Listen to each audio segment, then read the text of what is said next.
안녕하세요. 여러분의 사연 담긴 여러 이야기들을 들려드리고 있는 인생 수필관입니다.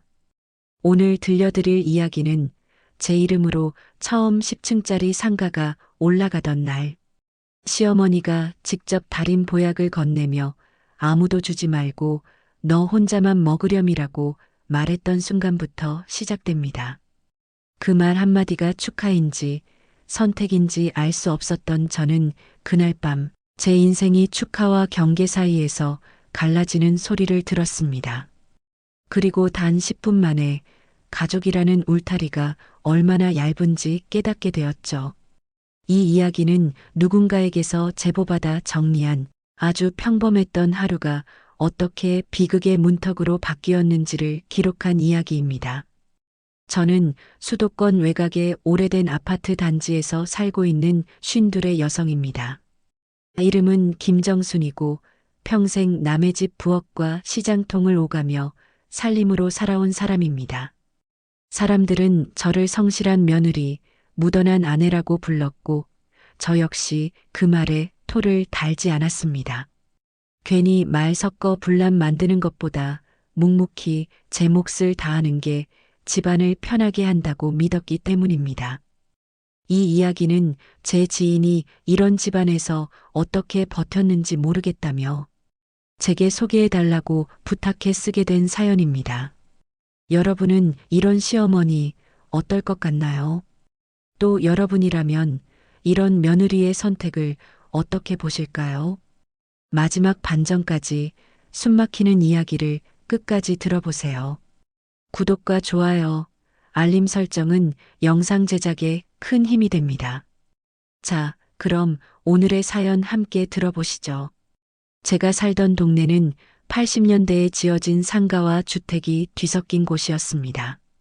아침이면 구멍가게 앞에 우유 상자가 쌓이고 저녁이면 분식집에서 튀김기름 냄새가 골목을 채우던 동네였죠. 저는 그 동네에서 작은 식자재 가게를 하며 모은 돈으로 오랜 시간 땅을 사서 상가를 올렸습니다. 남편 박영철 씨와 결혼한 뒤부터 제 통장은 늘 생활비와 시댁 경조사비로 빠져나갔고 남은 돈은 제 이름으로 차곡차곡 모아두었습니다. 남편은 55세 퇴직 공무원으로 평생 규칙과 질서를 중시하며 살아온 사람이었습니다. 집안일에는 깊이 관여하지 않았고 어머니의 말이라면 별다른 판단 없이 고개를 끄덕이는 편이었습니다. 어머니가 그러면 다 이유가 있겠지. 그 말이 남편의 입에서 나올 때마다 저는 설명하지 않아도 되는 편안함과 설명해도 소용없다는 체념을 동시에 느꼈습니다. 시어머니 최말순 여사는 75이었습니다. 젊을 적에 남편을 일찍 여의고 홀로 아들을 키워낸 분으로 동네에서는 독한 사람으로 통했습니다. 그 독함 덕분에 자식을 키웠다고들 했고 그 말에 반박하는 사람은 없었습니다. 저 역시 시어머니의 강단을 인정했고 그 앞에서는 늘 고개를 숙였습니다.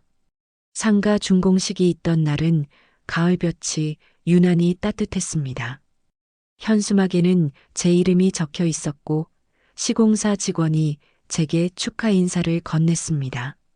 사모님 명의로 이렇게 큰 건물 올리신 분 흔치 않습니다. 그 말을 들었을 때 저는 어색하게 웃기만 했습니다. 기쁨보다는 이 순간을 무사히 넘겨야 한다는 생각이 먼저 들었기 때문입니다. 시어머니는 행사 내내 말이 없었습니다. 손님들이 돌아간 뒤에도 건물을 한 바퀴 도는 제 뒤를 조용히 따라오기만 했습니다. 남편은 들뜬 얼굴로 이제 우리 집도 좀 달라지겠네라고 말했지만 시어머니는 그 말에 아무런 반응을 보이지 않았습니다. 그 침묵이 이상하게 길게 느껴졌습니다. 그날 저녁 집으로 돌아오자 시어머니는 부엌에 서 계셨습니다. 한약 냄새가 집안에 가득 퍼져 있었고 작은 약탕기에서 김이 오르고 있었습니다. 오늘은 내가 주인공이니 이거 하나 챙겨 먹어야지. 시어머니는 그렇게 말하며 진한 색의 보약을 제 앞에 내려놓았습니다. 보약은 제 손에만 놓였습니다. 남편과 시누이가 무심코 잔을 들려하자 시어머니는 손짓으로 막았습니다. 이건 정순이 몸 보아라고 한 거야. 그 말은 부드러웠지만 단호했습니다. 저는 보약 그릇을 내려다보며 마음이 편치 않았습니다. 축하라면 함께 나눠야 할 텐데 굳이 저 혼자만 먹으라고 하는 이유가 떠오르지 않았습니다. 어머니, 저녁 먹고 마셔도 될까요? 제가 그렇게 묻자 시어머니는 잠시 저를 바라보다 고개를 끄덕였습니다. 그날 밤 저는 보약을 바로 마시지 않았습니다. 냉장고 한 칸에 보약을 넣어두고 문을 닫으면서 설명하기 어려운 불편함이 가슴에 남았습니다. 행복해야 할 날인데 이상하게 마음은 무거웠습니다. 그때는 몰랐습니다. 그 보약 한 그릇이 이 집안의 질서를 완전히 뒤집어 놓을 줄은요. 다음 날 아침 저는 평소보다 일찍 눈을 떴습니다. 전날 준공식의 여운 때문인지 아니면 냉장고 한 칸을 차지하고 있는 보약 때문인지 마음이 가볍지 않았습니다. 부엌으로 나가 물을 마시는데 냉장고 문에 붙은 메모지가 눈에 들어왔습니다. 시어머니의 글씨였습니다. 아침 공복에 먹어야 한다. 그 짧은 문장을 읽는 순간 괜히 숨이 한 박자 늦춰졌습니다. 왜 굳이 메모까지 남겼을까? 말로 해도 될 일을 이렇게 눈에 띄게 적어둔 이유가 무엇일까? 저는 냉장고 문을 닫고 한참을 서 있었습니다. 남편은 아침 뉴스를 틀어놓고 소파에 앉아 있었습니다. 부동산 정책 이야기와 함께 상가 공실 문제를 다루는 화면이 흘러나오고 있었습니다. 요즘 상가들 어렵다더라. 남편은 제 얼굴을 보며 그렇게 말했습니다. 저는 대답 대신 고개만 끄덕였습니다. 이미 알고 있는 이야기였고, 그래서 더 오래 준비해 온 일이었으니까요. 시어머니는 평소처럼 아침 식탁에 앉아 계셨습니다. 전날과 달리 표정은 한결 부드러워 보였습니다. 잠은 잘 잤니? 그 말투는 오랜만에 듣는 다정함에 가까웠습니다. 저는 괜히 더 긴장해 네 하고 짧게 대답했습니다. 아침 식사는 평범했습니다. 된장국, 김치, 계란말이. 하지만 식탁 한쪽에 보약 그릇이 놓이자 분위기가 달라졌습니다. 시어머니는 식사보다 그 그릇을 더 자주 바라보고 있었습니다. 남편은 그 시선을 눈치채지 못한 채 밥을 먹고 있었고 저는 숟가락을 들고도 쉽게 움직이지 못했습니다. 아침에 이거 먹어야 기운이 난다. 시어머니가 조용히 말했습니다. 그 말에는 권유라기보다 확인에 가까운 느낌이 담겨 있었습니다. 저는 잠시 망설이다가 조금 이따 먹겠습니다라고 답했습니다. 그 순간 시어머니의 눈빛이 아주 잠깐 굳어졌습니다. 남편은 그 분위기를 눈치채고 웃으며 끼어들었습니다. 어머니, 어제 하루 종일 힘들었으니까 좀 쉬게 두세요. 시어머니는 아무 말 없이 고개를 끄덕였습니다. 하지만 저는 그 침묵이 끝이 아니라는 걸 알 수 있었습니다. 식사가 끝난 뒤 시어머니는 저를 부엌으로 불렀습니다. 싱크대 앞에 서자 시어머니는 보약 그릇을 다시 제 쪽으로 밀어 놓았습니다. 이거 한약방에서 일부러 너 체질에 맞춰서 달인 거야. 저는 한약방 이름을 물으려다 말았습니다. 괜히 캐묻는 며느리로 보일까 싶었기 때문입니다. 하지만 마음속에서는 질문이 계속 쌓이고 있었습니다. 언제 다녀왔을까? 누구와 상의했을까? 왜 이렇게 서두를까? 시어머니는 제 얼굴을 유심히 살피다가 몸이 좋아야 재산도 지키는 거다라고 덧붙였습니다. 그 말이 칭찬인지 경고인지 분간하기 어려웠습니다. 그날 오전 저는 새로 완공된 상가를 둘러보기 위해 외출했습니다. 엘리베이터에 올라타며 문득 시어머니의 말이 귓가에 맴돌았습니다. 재산을 지킨다는 말은 누군가에게서 지켜야 한다는 뜻일까요? 아니면 누군가를 위해 비워둔다는 의미일까요? 상가에는 이미 몇몇 세입자들이 입주 준비를 하고 있었습니다. 오래된 동네 슈퍼를 정리하고 들어온 분도 있었고 평생 월세를 전전하다 처음으로 간판을 다는 사람도 있었습니다. 그들의 얼굴에는 기대와 불안이 섞여 있었습니다. 그 모습을 보며 저는 마음을 다잡았습니다. 이 건물은 단순한 재산이 아니라 여러 사람의 삶이 얹혀 있는 공간이라는 생각이 들었습니다. 관리 사무실에서 서류를 정리하던 중 관리업체 직원이 제게 물었습니다. 명의는 전부 사모님 단독으로 맞죠? 그 질문은 확인이었지만 저는 괜히 목소리를 낮춰 내라고 답했습니다. 그때 왜 그렇게 조심스러웠는지 지금 와서야 알 것 같았습니다. 집으로 돌아오자 신우이가 와 있었습니다. 신우이는 전날 준공식 이야기를 하며 부러움을 숨기지 않았습니다. 형님, 이제 진짜 큰 사람 됐네. 그 말에는 농담이 섞여 있었지만 저는 그 안에 다른 감정도 느꼈습니다. 시어머니는 그런 신우이의 말을 듣고도 별다른 반응을 보이지 않았습니다. 저녁 무렵 보약 이야기가 다시 나왔습니다. 신우이가 나도 한 모금만 먹어보면 안 되냐고 웃으며 말했을 때 시어머니는 단호하게 고개를 저었습니다. 이건 정순이 먹으라고 한 거야. 그 말은 낯보다 더 강하게 들렸습니다. 마치 선을 긋듯이 말입니다. 그날 밤 저는 보약을 다시 냉장고에서 꺼내 들었습니다. 그릇을 손에 쥐자 묵직한 무게가 전해졌습니다. 약 냄새는 여전히 진했고 그 안에 무엇이 들어있는지 알 수 없었습니다. 남편은 TV를 보며 졸고 있었고 시어머니는 방에서 나오지 않았습니다. 저는 보약을 식탁 위에 내려놓고 한참을 바라봤습니다. 먹어야 할지, 미뤄야 할지, 아니면 아예 묻지 말아야 할지 판단이 서지 않았습니다. 평생 시어머니의 말에 따르며 살았지만 이 순간만큼은 마음이 움직이지 않았습니다. 그 보약이 단순한 약이 아니라는 느낌이 점점 분명해지고 있었기 때문입니다. 그때 저는 아직 몰랐습니다. 이 보약이 저를 시험하는 도구인지 누군가를 가르는 기준인지. 하지만 분명한 건 이 집안의 균형이 아주 조금씩 소리 없이 흔들리기 시작했다는 사실이었습니다. 그날 저녁은 유난히 조용했습니다. 집안에 TV 소리만 낮게 흐르고 있었고 창밖에서는 오래된 가로등 불빛이 아파트 벽에 희미하게 번지고 있었습니다. 저는 부엌에서 설거지를 하며 계속 냉장고 쪽을 신경 쓰고 있었습니다. 보약이 들어있는 칸이 머릿속에서 계속 떠나지 않았기 때문입니다. 남편은 소파에 앉아 리모컨을 만지작거리며 졸고 있었습니다. 퇴직 후 생긴 습관처럼 저녁만 먹으면 금세 기운이 빠지는 모습이었습니다. 그 모습을 보며 저는 괜히 마음이 복잡해졌습니다. 이 집에서 가장 약한 사람이 누구인지 갑자기 또렷해졌기 때문입니다.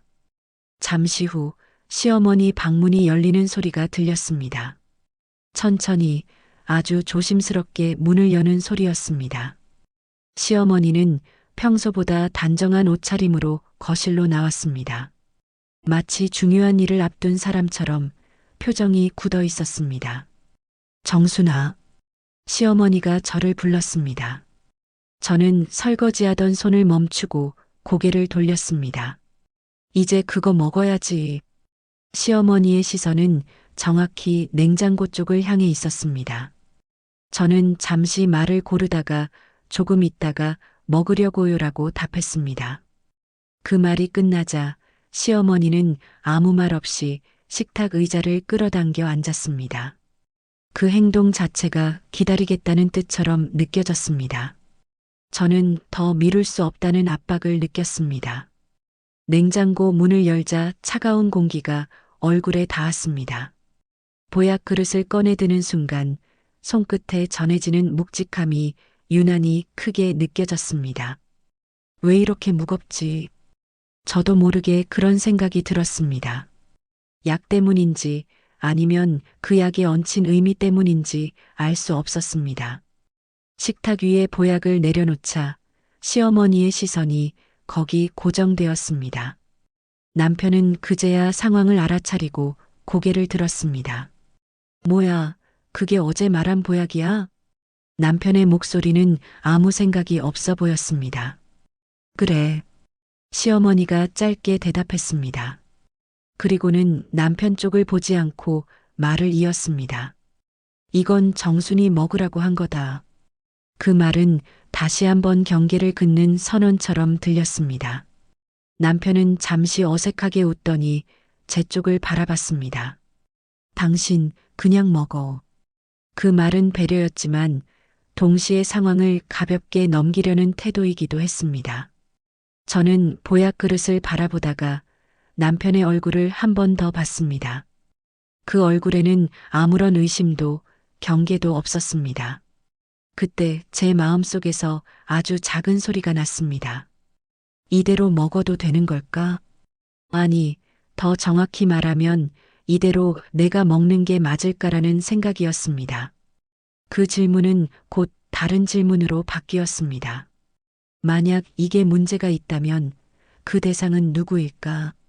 저는 보약 그릇을 살짝 남편 쪽으로 밀었습니다. 의도한 행동은 아니었습니다.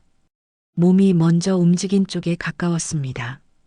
당신도 오늘 하루 종일 고생했잖아요. 제가 그렇게 말했을 때 시어머니의 눈썹이 미세하게 흔들렸습니다. 그럴 필요 없어. 시어머니의 말이 즉각적으로 튀어나왔습니다. 그 목소리에는 평소보다 분명한 긴장이 실려 있었습니다. 남편은 그 말에도 크게 신경 쓰지 않고 웃었습니다. 한 모금 정도는 괜찮겠지. 그 순간 저는 시어머니의 손을 봤습니다. 무릎 위에 올려진 손이 천천히 움켜쥐어지고 있었습니다. 그 모습이 이상하게 선명하게 보였습니다. 마치 이 상황이 예정된 흐름에서 벗어나고 있다는 걸 시어머니만 알고 있는 것처럼 느껴졌습니다. 남편은 결국 보약 그릇을 들어 올렸습니다. 그리고는 제 얼굴을 보며 한 모금을 마셨습니다. 아주 짧은 순간이었지만 그 장면이 제 눈에는 길게 늘어져 보였습니다. 시어머니는 아무 말도 하지 않았습니다. 그 침묵이 오히려 더 크게 들렸습니다. 보약 그릇이 다시 식탁에 내려놓였습니다. 남편은 쓰네라고 말하며 웃었고 저는 웃지 못했습니다. 시어머니는 시선을 떼지 않은 채 잠시 그 그릇만 바라보고 있었습니다. 그 표정은 실망인지 분노인지 아니면 계산의 수정인지 알 수 없었습니다. 잠시 후 남편은 갑자기 이마를 짚었습니다. 갑자기 좀 어지럽네. 그 말은 가볍게 나왔지만 저는 그 순간 심장이 내려앉는 느낌을 받았습니다. 시어머니의 시선이 남편에게로 천천히 옮겨졌습니다. 저는 아무 말도 하지 못한 채 그 모습을 지켜보고 있었습니다. 보약 하나를 사이에 두고 세 사람의 위치가 묘하게 갈라져 있었습니다. 누가 먹어야 했는지, 누가 먹지 말았어야 했는지. 아직은 아무 일도 벌어지지 않았지만 이미 선은 넘어간 뒤였습니다. 그날 밤 저는 이상하게도 시간이 느리게 흐른다고 느꼈습니다.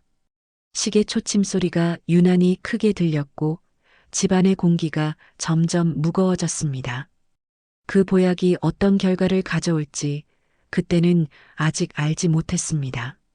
하지만 분명한 건 이 순간이 되돌릴 수 없는 방향으로 흘러가고 있다는 사실이었습니다. 보약을 마신 뒤에도 남편은 처음엔 아무렇지 않은 얼굴을 하고 있었습니다. 소파에 등을 기대고 앉아 리모컨을 찾으며 평소처럼 채널을 돌렸습니다.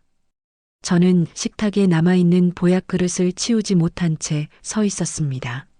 마치 그 그릇을 움직이는 순간 무언가가 확정될 것 같았기 때문입니다. 시어머니는 말이 없었습니다. 평소 같으면 잔소리 한마디쯤 했을 텐데 그날은 소파 반대편에 앉아 남편을 가만히 바라보고만 있었습니다. 그 시선이 너무 노골적이라 저는 괜히 남편의 얼굴을 더 자주 보게 되었습니다. 남편의 얼굴빛은 서서히 변하고 있었습니다. 당신 괜찮아요? 제가 조심스럽게 묻자 남편은 손을 내저으며 웃었습니다. 별일 아니야. 갑자기 좀 어지러워서 그래. 그 말은 대수롭지 않게 들렸지만 그의 목소리는 평소보다 낮고 느렸습니다. 몇 분쯤 지났을까요? 남편은 갑자기 리모컨을 떨어뜨렸습니다. 바닥에 부딪히는 소리가 유난히 크게 울렸습니다.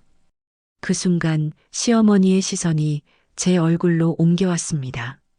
그 눈빛에는 놀람도 당황도 없었습니다. 남편은 몸을 일으키려다 다시 주저앉았습니다. 손으로 소파를 붙잡고 있었지만 힘이 제대로 들어가지 않는 듯 했습니다. 갑자기 숨이 좀 말이 끝나지 못하고 그의 숨소리가 거칠어졌습니다. 저는 심장이 세게 뛰는 걸 느꼈습니다. 여보, 일어나 봐요. 제가 다가가자 남편은 고개를 끄덕이려다 그대로 고개를 숙였습니다. 그 순간 시어머니가 자리에서 일어났습니다. 천천히 아주 침착한 동작이었습니다. 마치 이 장면을 오래전부터 알고 있었다는 사람처럼 말입니다. 남편의 몸이 옆으로 기울더니 결국 소파에서 바닥으로 떨어졌습니다. 둔탁한 소리가 집안에 울렸습니다. 저는 소리를 지르며 남편에게 달려갔습니다. 손을 잡았을 때 손끝이 차갑게 느껴졌습니다. 어머니, 이게 무슨 일이에요? 제가 소리치듯 말했지만 시어머니는 대답하지 않았습니다. 그 대신 제 손에 들린 보약 그릇을 바라봤습니다. 그 시선이 모든 것을 설명하는 것처럼 느껴졌습니다. 저는 떨리는 손으로 휴대전화를 꺼냈습니다. 번호를 누르는 손가락이 말을 듣지 않았습니다. 119 연결음이 들리는 동안 집안은 이상할 정도로 조용했습니다. 시어머니는 여전히 거실 한가운데 서 있었습니다. 구급대원이 도착했을 때 남편은 거의 의식을 잃은 상태였습니다. 산소 마스크를 씌우고 혈압을 재는 동안 저는 한 발짝도 떨어지지 못했습니다. 구급대원 중 한 명이 물었습니다. 특별히 드신 건 없으세요? 그 질문에 저는 자동처럼 고개를 돌려 식탁을 바라봤습니다. 식탁 위에는 아직도 보약 그릇이 놓여 있었습니다. 구급대원은 그 그릇을 유심히 보며 사진을 찍었습니다. 시어머니는 그 모습을 보고도 아무 말이 없었습니다. 그 침묵이 점점 저를 압박했습니다. 이웃들이 소란을 듣고 문 앞에 모이기 시작했습니다. 누군가는 걱정스러운 얼굴로, 누군가는 호기심 어린 눈빛으로 안을 들여다봤습니다. 그 속에서 저는 마치 투명 인간이 된 것처럼 느껴졌습니다. 이 상황의 중심에 있으면서도 아무것도 통제하지 못하고 있었기 때문입니다. 구급차 문이 닫히기 직전 저는 시어머니를 돌아봤습니다. 어머니도 같이 가셔야죠. 제가 그렇게 말하자 시어머니는 고개를 저었습니다. 병원은 내가 가. 그 한마디는 명령처럼 들렸습니다. 구급차 안에서 사이렌 소리가 울리는 동안 저는 계속 손을 비볐습니다. 남편의 얼굴은 창백했고 눈은 감긴 채였습니다. 머릿속에서는 보약, 시어머니의 눈빛, 남편의 웃음이 뒤섞여 떠올랐습니다. 어느 하나도 우연으로 보이지 않았습니다. 병원에 도착하자마자 남편은 응급실로 옮겨졌습니다. 저는 보호자 대기실 의자에 앉아 멍하니 벽을 바라봤습니다. 그때 비로소 제 선택이 어떤 결과를 불러왔는지 실감이 났습니다. 그 보약을 남편에게 건넨 순간 저는 이 집안의 균형을 깨뜨렸던 겁니다. 하지만 동시에 이상한 생각도 들었습니다. 만약 그 보약을 제가 마셨다면 지금 이 자리에 누워 있는 사람은 누구였을까요? 그 질문은 제 가슴을 서늘하게 만들었습니다. 그리고 그날 저녁은 단순한 사고가 아니라는 확신이 점점 또렷해지고 있었습니다. 응급실 문이 닫히는 순간 저는 혼자 남았습니다. 하얀 벽과 차가운 바닥, 소독약 냄새가 섞인 병원 특유의 공기가 갑자기 낯설게 느껴졌습니다. 방금 전까지 제 옆에서 숨 쉬던 사람이 저 문 안으로 사라졌다는 사실이 믿기지 않았습니다. 의자에 앉았지만 다리는 계속 떨렸고 손끝에는 아직도 남편의 차가운 체온이 남아있는 것 같았습니다. 얼마 지나지 않아 간호사가 다가와 보호자 동의서를 내밀었습니다. 저는 서류를 받아들고도 이름을 바로 쓰지 못했습니다. 보호자라는 단어가 그날따라 무겁게 느껴졌기 때문입니다. 결혼한 지 30년이 넘었지만 남편을 지킨다는 책임이 이렇게 생생하게 다가온 적은 없었습니다. 의사는 잠시 후 저를 따로 불렀습니다. 응급실 안쪽 작은 상담실이었습니다. 의사는 차트를 넘기며 조심스럽게 말을 꺼냈습니다. 현재로서는 급성 반응으로 보입니다. 그 말은 모호했지만 표정은 단호했습니다. 저는 망설이다가 결국 보약 이야기를 꺼냈습니다. 어젯밤 시어머니가 준 보약, 남편이 한 모금 마셨다는 사실, 그리고 곧바로 쓰러졌다는 과정까지. 의사는 고개를 끄덕이며 메모를 했습니다. 성분을 확인해야 정확히 알 수 있습니다. 그 말과 함께 병원 측에서 경찰에 신고할 수도 있다는 설명이 이어졌습니다. 그때서야 저는 사태가 단순한 집안 문제가 아니라는 걸 실감했습니다. 보약 그릇 하나가 가족 안에서 해결할 수 없는 영역으로 넘어가고 있었습니다. 제 머릿속에서는 시어머니의 얼굴이 계속 떠올랐습니다. 구급차 앞에서 보였던 그 침착한 표정이 병원 조명 아래서 더 선명해졌습니다. 잠시 후 신우이가 병원에 도착했습니다. 헐레벌떡 뛰어오며 오빠는 어때요라고 묻는 얼굴에는 당황과 두려움이 섞여 있었습니다. 저는 상황을 간단히 설명했고 신우이는 말을 잇지 못한 채 의자에 주저앉았습니다. 그제야 저는 이 일이 우리 둘만의 문제가 아니라는 걸 다시 느꼈습니다. 밤이 깊어갈수록 응급실은 더 분주해졌습니다. 구급차가 들락거리고 여기저기서 신음소리와 발걸음소리가 섞였습니다. 그 속에서 저는 시간 감각을 잃어버렸습니다. 시계를 봐도 몇 시인지 실감이 나지 않았고 배가 고픈지도 몰랐습니다. 새벽 무렵 담당 의사가 다시 저를 불렀습니다. 남편은 중환자실로 옮겨졌고 당분간 경과를 지켜봐야 한다는 설명이 이어졌습니다. 그리고 조심스럽게 덧붙였습니다. 특정 성분에 대한 반응 가능성이 큽니다. 그 말은 누군가 의도적으로 조합한 것일 수 있다는 뜻으로 들렸습니다. 그 순간 제 마음속에서 무언가가 무너졌습니다. 사고일지도 모른다는 마지막 기대가 사라졌기 때문입니다. 이제는 누군가의 선택이 개입됐다는 사실을 부정할 수 없게 되었습니다. 그 선택이 누구의 것이었는지 저는 이미 알고 있었습니다. 병원 복도 끝에서 경찰 2명이 들어오는 모습을 보았습니다. 간호사가 저를 불러 그쪽으로 안내했습니다. 경찰은 정중했지만 질문은 명확했습니다. 무엇을 먹었는지, 누가 준비했는지, 언제부터였는지. 저는 최대한 사실대로 설명했습니다. 질문을 받는 동안 이상하게도 눈물은 나오지 않았습니다. 대신 머리가 차갑게 식어갔습니다. 시어머니의 행동 하나하나가 퍼즐처럼 맞춰지기 시작했기 때문입니다. 보약을 나누지 못하게 한 이유, 저만 먹으라고 한 말, 그 집요함. 그 모든 것이 우연일 리 없었습니다. 경찰은 보약 성분 분석을 의뢰하겠다고 했습니다. 그리고 필요하다면 시어머니도 조사를 받아야 할 거라고 말했습니다. 그 말을 듣는 순간 가슴이 철렁 내려앉았습니다. 아무리 의심했어도 경찰이라는 단어는 현실을 너무 또렷하게 만들었습니다. 새벽이 밝아올 즈음 저는 병원 창가에 서서 밖을 바라봤습니다. 어둠이 걷히며 도로 위로 출근 차량들이 하나둘 늘어나고 있었습니다. 사람들은 아무 일도 없다는 듯 하루를 시작하고 있었습니다. 그 모습이 오히려 서글펐습니다. 그때 문득 이런 생각이 들었습니다. 만약 제가 그 보약을 그대로 마셨다면 지금 이 자리에 서 있는 사람은 누구였을까? 남편일까? 아니면 아무 일 없다는 듯 출근 준비를 하고 있을 시어머니일까?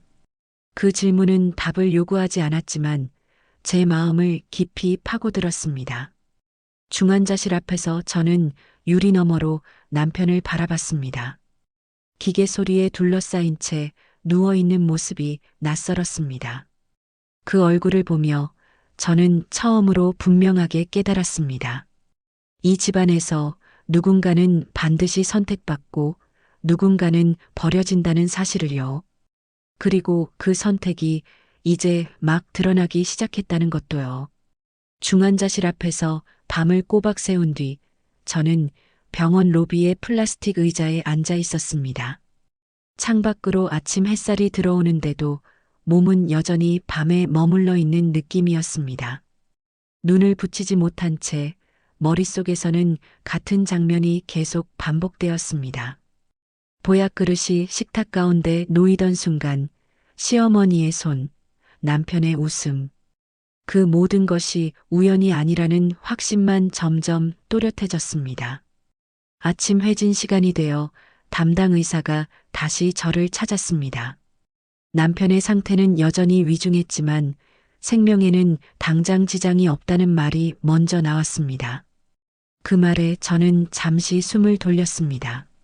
하지만 의사의 다음 설명은 제 마음을 다시 긴장하게 만들었습니다. 이번 반응은 단순한 체질 문제가 아닐 가능성이 큽니다. 의사는 성분 분석의 중간 결과를 보여주었습니다. 일반적인 보약에는 잘 쓰이지 않는 약재가 섞여 있었고 특정 질환이 있는 사람에게는 위험할 수 있는 조합이라는 설명이 이어졌습니다. 그 설명을 듣는 동안 저는 남편의 과거 병력을 떠올렸습니다. 퇴직 전부터 혈압과 심장 문제로 약을 먹고 있었고 시어머니는 그 사실을 누구보다 잘 알고 있었습니다. 그제야 하나의 실마리가 또렷해졌습니다. 이 보약은 아무나에게 위험한 것이 아니라 특정한 사람에게만 위험한 것이었습니다. 그 특정한 사람이 누구인지 더 이상 고민할 필요가 없었습니다. 그 생각이 드는 순간 가슴이 싸늘해졌습니다. 경찰은 오전 중으로 다시 병원에 왔습니다. 이번에는 단순한 확인이 아니라 보다 구체적인 질문들이 이어졌습니다. 보약을 준비한 경위, 시어머니의 평소 성향, 재산 문제와의 연관성까지 저는 숨김없이 알고 있는 사실을 말했습니다. 그 과정에서 경찰은 뜻밖의 이야기를 꺼냈습니다. 시어머니께서 과거에도 비슷한 방식으로 건강관리를 주도한 적이 있더군요. 그 말은 제게는 처음 듣는 이야기였습니다. 남편의 젊은 시절, 시어머니는 늘 약과 음식으로 가족의 몸 상태를 관리해 왔다고 했습니다. 그때 저는 문득 깨달았습니다. 시어머니에게 건강이란 돌봄이 아니라 통제의 방식이었을지도 모른다는 사실을요. 누가 무엇을 먹고 누가 어떻게 살아가는지 결정하는 권한을 손에 쥐고 있었던 겁니다. 그리고 그 권한은 나이가 들수록 더 강해졌을지도 모릅니다. 점심 무렵 신우이가 병원에 다시 왔습니다. 밤새 울었는지 눈이 퉁퉁 부어 있었습니다. 신우이는 제게 다가와 낮은 목소리로 말했습니다. 형님, 어제 엄마가 집에서 뭐라고 했는지 알아요? 신우이의 말에 따르면 제가 병원에 간 뒤 시어머니는 혼자 거실에 앉아 있었다고 했습니다. 그리고는 아무에게도 전화하지 않은 채 오래된 서류 봉투를 꺼내 들었다고 했습니다. 그 봉투 안에는 오래전부터 정리해둔 재산 관련 서류들이 있었다고 했습니다. 신우이는 그 모습을 보고 이상하다고 느꼈다고 했습니다.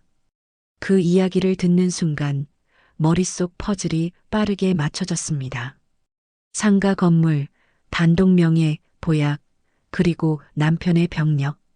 모든 것은 하나의 흐름 안에 있었습니다. 이건 충동적인 범행이 아니라 오래 준비된 선택이었습니다. 오후가 되어 저는 병원 근처 카페로 잠시 나왔습니다. 뜨거운 커피를 마시며 손을 감싸 쥐었지만 몸은 여전히 떨렸습니다. 그 떨림은 두려움만은 아니었습니다. 오랫동안 눌러두었던 분노와 배신감이 뒤섞인 감정이었습니다. 저는 제 삶을 돌아봤습니다. 결혼 후 30년 동안 저는 시어머니의 말에 맞춰 살아왔습니다. 불편해도 참았고 의심이 들어도 넘겼습니다. 그 선택들이 결국 이 자리로 저를 데려온 건 아닐지 스스로에게 묻게 되었습니다. 하지만 그 질문 끝에서 저는 또 다른 생각에 닿았습니다. 이번에는 제가 선택해야 할 차례라는 생각이었습니다. 이 일을 덮고 다시 예전으로 돌아갈 수도 있었습니다. 가족이니까라는 말로 모든 걸 삼킬 수도 있었습니다. 하지만 남편이 중환자실에 누워있는 모습을 떠올리자 마음이 굳어졌습니다. 이건 가족 간의 다툼이 아니라 생명과 선택의 문제였습니다. 누군가의 삶을 계산에 넣은 선택은 더 이상 감싸줄 수 있는 영역이 아니었습니다. 해질 무렵 경찰로부터 전화가 왔습니다. 시어머니를 공식적으로 조사할 예정이라는 통보였습니다. 그 말을 듣는 순간 저는 깊게 숨을 들이마셨습니다. 이제는 되돌릴 수 없다는 걸 분명히 알았습니다. 병원으로 돌아와 중환자실 앞에 섰을 때 남편의 손이 미세하게 움직이는 걸 보았습니다. 아직 의식은 없었지만 살아있다는 신호였습니다. 그 손을 보며 저는 조용히 마음속으로 말했습니다. 이번에는 제가 끝까지 책임지겠다고요. 그날 밤 저는 처음으로 눈을 붙였습니다. 잠들기 전 마지막으로 떠올린 것은 시어머니의 얼굴이 아니라 제 자신의 모습이었습니다. 늘 참기만 하던 며느리가 아니라 진실을 마주하기로 한 한 사람의 얼굴이었습니다. 그리고 그 선택이 곧 더 큰 충돌로 이어질 거라는 예감도 함께였습니다. 경찰서에서 연락이 온 건 그날 오후였습니다. 시어머니가 조사를 받기 위해 출석했다는 짧은 통보였지만 제 마음은 그 한 문장으로 요동쳤습니다. 저는 병원 중환자실 앞에서 한참을 서 있다가 결국 경찰서로 향했습니다. 남편을 두고 자리를 비운다는 게 마음에 걸렸지만 이 일을 끝내지 않으면 아무것도 앞으로 나아갈 수 없을 것 같았습니다. 경찰서 건물은 오래돼 보였습니다. 회색 벽과 낮은 천장, 수십 년 전부터 그 자리에 있었을 것 같은 출입문. 마치 저희 집안의 시간처럼 오래된 선택들이 켜켜이 쌓여 있는 공간처럼 느껴졌습니다. 안으로 들어서자 안내를 받아 조사실 근처 의자에 앉았습니다. 잠시 후 문이 열리며 시어머니가 보였습니다. 회색 외투를 입고 있었고 허리는 약간 굽었지만 걸음은 여전히 또렷했습니다. 그 얼굴에는 피곤함은 있었지만 두려움은 보이지 않았습니다. 그 모습이 오히려 저를 더 불안하게 만들었습니다. 시어머니는 저를 발견하자 잠시 시선을 멈췄습니다. 그리고는 아무렇지 않게 고개를 돌려 조사실로 들어갔습니다. 그 짧은 순간 저는 깨달았습니다. 시어머니는 이 상황을 사고로도 실수로도 생각하지 않고 있다는 거요. 조사는 생각보다 길었습니다. 문 밖에서 기다리는 동안 저는 시계를 수십 번은 본 것 같습니다. 그 사이 신우이에게서 전화가 왔지만 받지 않았습니다.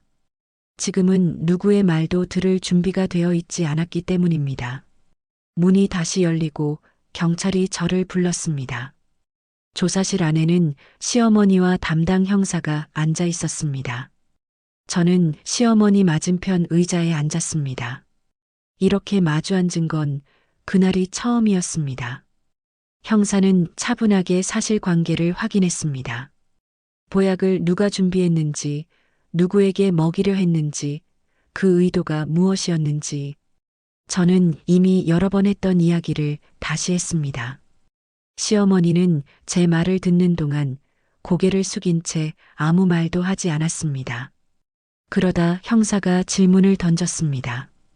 보약을 며느리분께만 드시라고 한 이유가 무엇입니까? 그 질문에 시어머니는 잠시 침묵하다가 입을 열었습니다. 그 애는 오래 살 거니까요. 그 한마디는 너무 담담해서 오히려 더 날카롭게 느껴졌습니다. 형사는 다시 물었습니다. 아드님은요? 시어머니는 잠시 저를 바라봤습니다. 그 눈빛에는 계산도 망설임도 없었습니다. 그 애는 이미 약해졌어요. 그 말을 듣는 순간 제 머릿속에서 무언가가 터져나갔습니다. 분노보다 먼저 올라온 것은 허탈함이었습니다.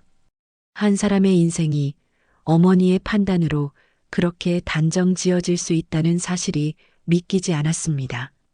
저는 그동안 시어머니를 강한 사람이라고만 생각해 왔습니다. 하지만 그 강함이 이렇게 차갑게 쓰일 줄은 몰랐습니다.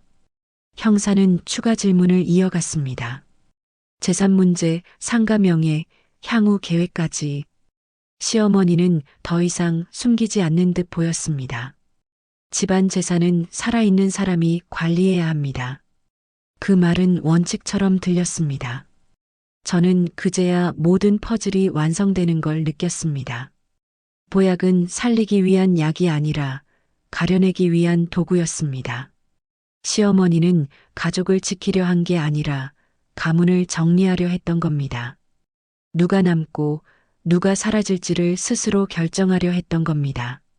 조사가 끝난 뒤 저는 시어머니와 복도에서 다시 마주쳤습니다. 경찰의 시선이 없는 곳에서 시어머니는 처음으로 제게 말을 걸었습니다. 정순아, 내가 이 집을 살릴 거다. 그 말은 위로도 사과도 아니었습니다. 마치 당연한 귀결을 말하는 것처럼 들렸습니다. 저는 그 말을 듣고도 바로 대답하지 못했습니다. 대신 중환자실에 누워있는 남편의 얼굴이 떠올랐습니다. 그 얼굴 앞에서 어떤 말도 쉽게 할 수 없었습니다. 결국 저는 짧게 말했습니다. 어머니, 그건 제가 선택할 일이 아닙니다. 시어머니의 표정이 그제야 아주 조금 흔들렸습니다. 그 미세한 변화가 제가 본 마지막 모습이었습니다. 시어머니는 경찰의 안내를 받아 다른 방향으로 걸어갔고 저는 혼자 남았습니다. 복도 끝에 서서 저는 처음으로 깊은 숨을 내쉬었습니다. 그날 밤 병원으로 돌아와 중환자실 앞에 섰을 때 남편의 눈이 잠시 떴습니다. 아주 잠깐이었지만 분명 저를 보고 있었습니다. 그 순간 저는 알았습니다. 이 싸움은 시어머니와의 대결이 아니라 제가 어떤 사람이 될지를 결정하는 과정이라는 거리요. 진실은 이미 드러났습니다. 이제 남은 건 그 진실 이후의 삶이었습니다. 그리고 그 삶은 이전과는 전혀 다른 모습일 거라는 것도요. 남편이 중환자실에서 일반 병실로 옮겨진 건 사건이 있고 보름쯤 지난 뒤였습니다. 의사는 완전한 회복까지는 시간이 필요하다고 했지만 생명을 넘겼다는 사실만으로도 저는 감사해야 한다고 스스로를 다독였습니다. 침대에 누운 남편은 이전보다 훨씬 말수가 줄어 있었고 눈빛도 어딘가 흐릿해 보였습니다. 그동안 그가 의지해왔던 것들이 한순간에 무너졌다는 걸 저는 굳이 묻지 않아도 알 수 있었습니다. 남편은 어느 날 창밖을 오래 바라보다가 낮은 목소리로 제게 물었습니다. 어머니는 어떻게 됐어? 저는 잠시 말을 고르다가 조사 결과와 요양시설로 옮겨졌다는 사실을 차분히 설명했습니다. 남편은 아무 말 없이 고개만 끄덕였습니다. 그 반응이 오히려 더 아팠습니다. 분노도 변명도 없이 받아들이는 침묵이었기 때문입니다. 신우이는 사건 이후로 몇 번 집에 들렀지만 오래 머물지는 않았습니다. 어머니에 대한 원망과 연민이 뒤섞여 있는 얼굴로 매번 애매한 말을 남기고 돌아갔습니다. 형님이 많이 힘들었죠. 그 말에는 위로와 거리두기가 함께 담겨 있었습니다. 저는 그 말에 웃으며 고개를 끄덕일 뿐 더 이상 설명하지 않았습니다. 집은 이전보다 훨씬 조용해졌습니다. 시어머니가 머물던 방은 비어 있었고 그 안에는 오래된 이불과 약 봉투 몇 개만 남아 있었습니다.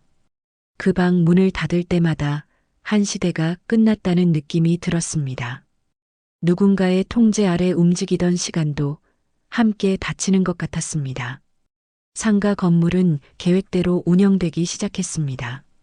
아침이면 상가 앞을 쓸며 하루를 여는 세입자들의 얼굴이 눈에 들어왔습니다. 저는 관리사무실에서 서류를 정리하고 임대료와 시설 점검 일정을 직접 챙겼습니다. 누군가는 사모님이 확실하다고 말했고 저는 그 말에 처음으로 조금 당당해졌습니다. 옥상에 올라가 도시를 내려다보는 시간이 늘었습니다. 낡은 주택 사이로 새로 들어선 건물들, 출근길에 바쁘게 움직이는 사람들.